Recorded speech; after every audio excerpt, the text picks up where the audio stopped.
And I want to ask my colleagues in cabinet, please do not look for excuses when you fail to do your duty. Kenyans, they know which public officer is performing and which public officer is not performing.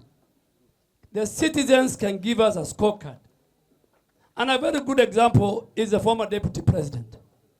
Because of incompetency, because of not performing well, that is why Parliament, in its wisdom, impeached him.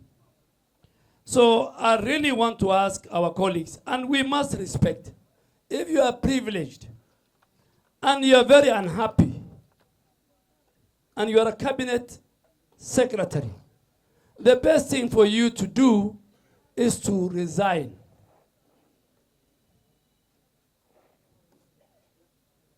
It's not fair for you to engage a very unhealthy, inappropriate altercation with your appointing authority, who is the president. It is not very fair. So I really want to ask my colleagues that, and there are many people who resign from cabinet. If you look at the history of Kenya, former President Kibaki, when he felt he had a different political role to take, resigned. And please, there is a space for everybody in our country. Every one of us in the cabinet can choose what he wants by just telling the president, I want to become an opposition. I want to join the civil society. I want to criticize your government. So, Mr. President, give me a break. I want to resign. But you cannot have your cake and eat it. You cannot be in the civil society. You cannot become an activist. You cannot become an opposition.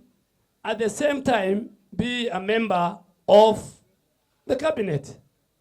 The oath we took as cabinet secretaries, I want each one of us to go and internalize that oath. And if what you are doing does not consciously, does not agree with the oath you took to advise the president, to defend the Constitution, to work for the people of Kenya diligently, then the honorable thing to do is to resign. Two, I have seen IEBC CEO and many others saying, oh, there is the new IEBC cannot do boundary delimitation. Within the reading of the Constitution, boundary delimitation was supposed to be done within 12 years, then within 9 years. Even if the time has lapsed, the only body in the Constitution that can give IEBC an advisory opinion is the Supreme Court of Kenya, led by the Chief Justice. So until and unless the Parliament, in its wisdom, will ask the Supreme Court to give an opinion whether we'll get new constituencies or not, it is the Supreme Court of Kenya that will decide.